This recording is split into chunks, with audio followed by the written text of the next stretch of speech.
Hello, this is Mr. Huber. In this lesson, we're going to look at solving rational equations. Rational equations are one like you have here, where you have fractions, okay, right? Rational expressions are essentially fractions. And when we're solving this, it can look challenging. How am I going to add these together to then be able to solve? Well, what I can do instead is try to cancel out all the denominators. So I'll have no fractions in my equation anymore. I'm going to do that by multiplying by whatever the lowest common denominator would be for these three fractions. So if I see a 5, a 10, and a 2, the lowest common denominator would be a 10. So if I multiply this whole equation by 10, okay, when I distribute that, this is like 10 times 3x over 5, 10 over 1. If I simplify this, the 5 would cancel with the 10. And then I would have 6x over 1, or just 6x. So I want to do that here when I multiply this into the parentheses to the whole equation, right? Not just one part of it, not just one side of it, the whole equation multiplied by 10. The 10 and the 5 will reduce to 2 times 3x, which is 6x. The 10 times 7 over 10, 10 and the 10 will cancel, it'll just be plus 7. And then the 10 times x over 2, 10 and 2, 10 over 2 would reduce to 5 times x would be 5x. And so now I've got an equation, 6x plus 7 equals 5x, that I can solve with no fractions in it. So I can solve that by subtracting 6x on both sides. And I'll have 7 equals negative 1x, or negative x. I'm going to divide both sides of this by negative 1, because I don't want to solve for negative x, I want to solve for positive x. So this will give me negative 7 equals x. And just like any time you solve an equation, we should take this value here, and we should plug it back in for x. So let's do that. Let's plug negative 7 into this equation. We'd have 3 times negative 7 over 5 plus 7 over 10 equals negative 7 over 2, right? And then I would have negative 21 over 5 plus 7 over 10 equals negative 7 over 2. And I do have some fractions to work with here. At the negative 21 over 5, I can multiply that by 2 over 2 so that that becomes a 10, and this becomes a negative 42. So I have a common denominator now I could add. Negative 42 plus 7 would be negative 35 over 10 equals negative 7 over 2. And now you can see if those are equal by either reducing the left side or just cross multiplying. Negative 35 times 2 is negative 70. 10 times negative 7 is negative 70. So we know these two are equal because their cross products are equal. I mean, that's how we could check that. But our answer here is that x equals negative 7, which again we got by multiplying by the common denominator across all the fractions so they canceled each other out. And we could do the same thing in this next example. Okay, so I'm going to have you look at this next example. What do you think we should multiply this whole equation by? We want to multiply this whole equation by 8. Okay, when I distribute that 8 into the parentheses here, 8 over 8 cancels, it gives me just y plus 2. And then if I multiply the 8 times the y over 2, 8 over 2 becomes 4. So 4 times y would just be plus 4y. And then when I multiply 8 times the right side of the equation there, 8 over 4 would become a 2. So I multiply the 2 times y minus 5. That's 2y minus 10. I have to multiply that whole numerator, y minus 5, by the 2. 8 over 4, again, remember, reduces to 2. And now I can solve this equation. Okay? So I could have y plus 4y is 5y plus 2 equals 2y minus 10. And then that would become, by subtracting 2y on both sides, subtracting 2y on both sides, and subtracting 2 on both sides, cancel and cancel, I'll get 3y equals negative 12, which would be y equals negative 4. Again, to check this, I should take the negative 4, plug it in for y in all three of these places, and see that it comes out the same. Okay, you should get used to checking it. Try this one. Check it out. If you do, you should get negative 2 1/4 equals negative 2 1/4 on both sides. okay, and they'll come out equal. But check that, plug the -4 in, make sure you know what it looks like, so that when you're able to check it on your own, you'll know how that works. So we can multiply by whatever the common denominator would be across all fractions to cancel out those fractions. Let's just take another example here. If, for instance, I had fractions that were denominators 6, 4, and then 3, what would I want to multiply that entire equation by? Well, I don't want to just multiply by 6. You're going, oh, I multiplied by 10, that's the biggest number I see. I multiplied by 8, the biggest number I see. Well, if I multiply by 6, 6 over 4 wouldn't reduce and cancel out completely. 6 over 4 wouldn't cancel out. So I want to multiply this by the common denominator of all three fractions. I could turn those all into 12s. That would be the lowest common denominator. So if I multiply everything by 12, 12 over 6 reduces to 2. 12 over 4 reduces to just 3. 12 over 3 reduces to 4. They're all whole numbers that then I would multiply the numerators by. So be careful not to just pick one of the denominators and multiply by that. Sometimes that works, but not always. Let's look at an example here where, in this case, we don't necessarily have to go through and multiply everything on both sides by any particular amount. We can just cross multiply. We have two equal fractions. That means their cross products are equal. 5x plus 20, because I have to multiply the entire x plus 4 times 5. And now here, when I multiply this, this is x plus 4 and x minus 1. We've got to FOIL that. When you FOIL that, you should get x squared plus 3x minus 4. If you're not, again, that's something we need to practice and work on. And now we're going to solve something that's a quadratic. We have an x squared term here.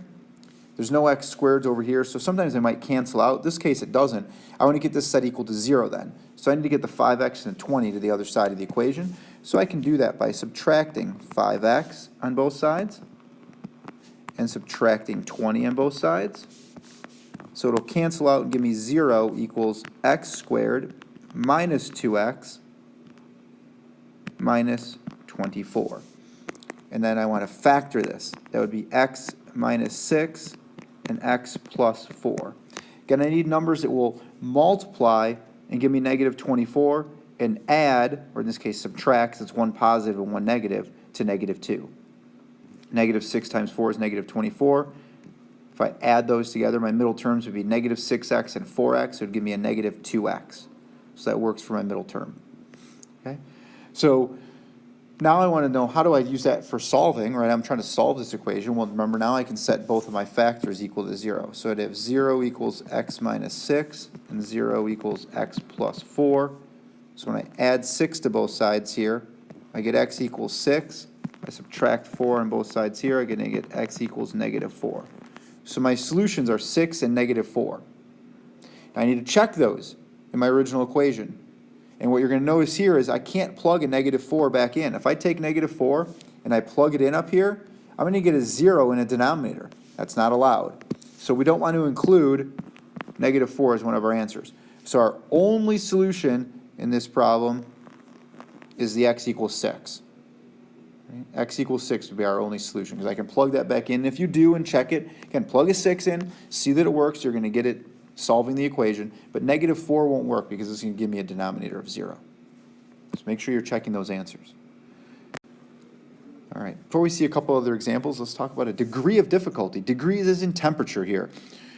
Fahrenheit and Celsius are two different scales for measuring temperatures. There's Kelvin, so there's different scales, just like there's different ways to measure a length, like feet, meters, things like that. So Fahrenheit's what we're used to here in the US, and most of the world actually uses Celsius scale. And the Celsius scale, like the metric system with meters and things, makes a little more sense, where freezing is 0 in Celsius instead of 32 in Fahrenheit. Okay, so Fahrenheit to Celsius, there's conversions for that. There's only one temperature where they're the same. As I just mentioned, 0 Celsius is the same as 32 Fahrenheit. But there's one temperature where they're the same in Fahrenheit and Celsius. Okay, if we took the equation for how we convert Fahrenheit to Celsius, there's a couple equations.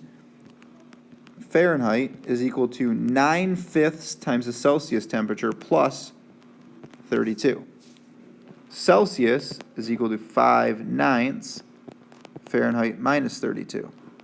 So depending on which one you're converting from Celsius to Fahrenheit or Fahrenheit to Celsius, those are the same, just rearranged for each variable to solve for it.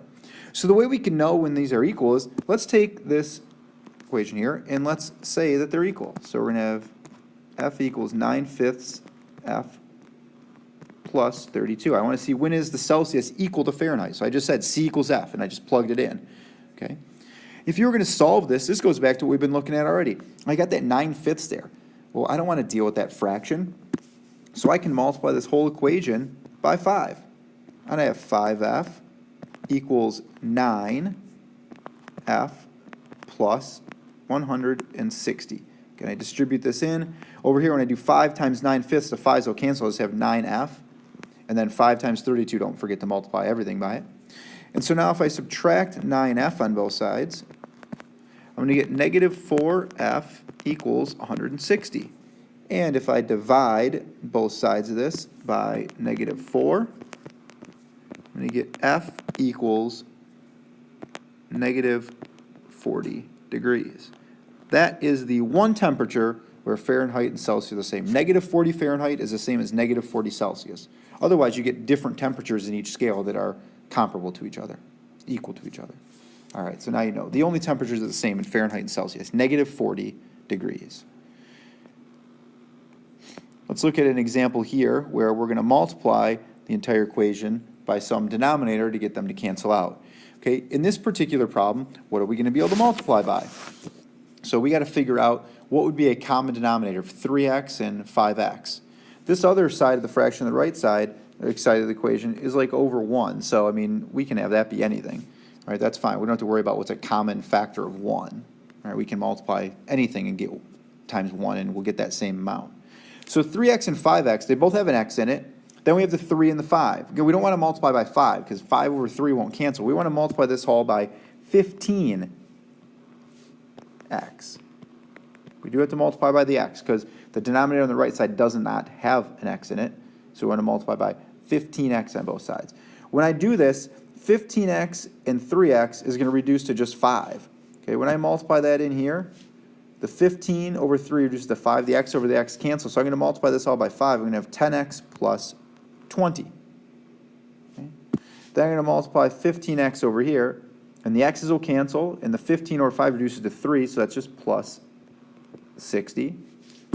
And then when I multiply 15x times 2, okay, nothing cancels, so I'm just going to get 15x times 2, which is 30x. And now I've got an equation I can solve with no fractions in it.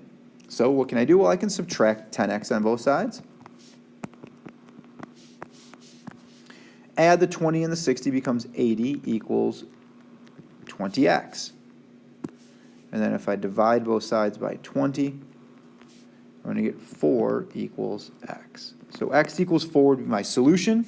I can plug that back in. I can see it's not going to give me denominators as 0, but I would also want to make sure that it actually solves the equation. You can plug the 4 back in, and you'll see that you'll get two fractions, or two sides of the equation that are equal to one another, and it will work.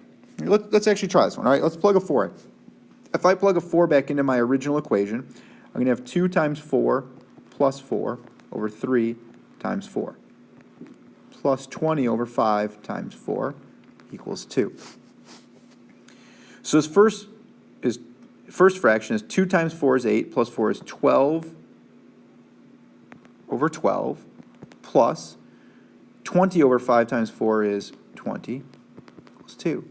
12 over 12 is 1 plus 20 over 20 is 1 equals 2. I'm going to get 2 equals 2. It checked. Okay, this is in fact a correct solution for that equation, x equals 4. All right, one more example here. This one we have a little factoring to do at the beginning. We can see our first fraction here, x squared minus 9, excuse me, the right side of the equation, that last fraction has x squared minus 9. We're going to need a factor. So I can turn that into x plus 3 and x minus 3. So now when I go through and look, my common denominator would be x plus 3 times x minus 3. So I need to multiply the entire equation by x plus 3, x minus 3. Okay? So when I distribute that into that first fraction, the x minus 3's cancel. I'm going to have x times x plus 3. X times x plus 3. Let's write that out so we can see where we're getting these from. Then our second fraction, the x plus 3's cancel. So I'm going to get plus x times x minus 3. And then equals, and when I distribute that in here, the denominator cancels out entirely. X plus 3 cancels X plus 3, X minus 3 with X minus 3, and so I'm going to be left with just a 2. So now I've got to solve this equation. So I'm going to have x squared plus 3x plus x squared minus 3x equals 2. Okay. This is going to give me 2x squared. The 3x and minus 3x cancel, equals 2. So I have 2x squared equals 2. This is one where I don't need to factor because I can get the x squared just equal to a number. There's not a term with just an x in it. So if I divide both sides by 2, I get x squared equals 1. And now I need to square root both sides. I'm going to get x equals plus or minus 1. When you square root both sides, you're going to get positive or negative. We can look back up and see that those aren't going to give me denominators of 0. And if you check the 1 into the entire equation and check the negative 1 into the entire equation, you're going to see that it works for the entire equation, both of them. So I have two different solutions here, positive and negative 1. All right, so just recapping briefly, when you're solving rational equations, look for ways you can cancel out denominators. If you have two fractions equal, just cross multiply. If you have multiple fractions in there, like we see in this one and some of the other examples, multiply by whatever the common denominator would be for the entire equation, and that will get all the denominators to cancel out. Be careful with that work, knowing what cancels and what factors left over that you're distributing in, and then you've got an equation that you should be able to solve because you're not going to have any more fractions in it.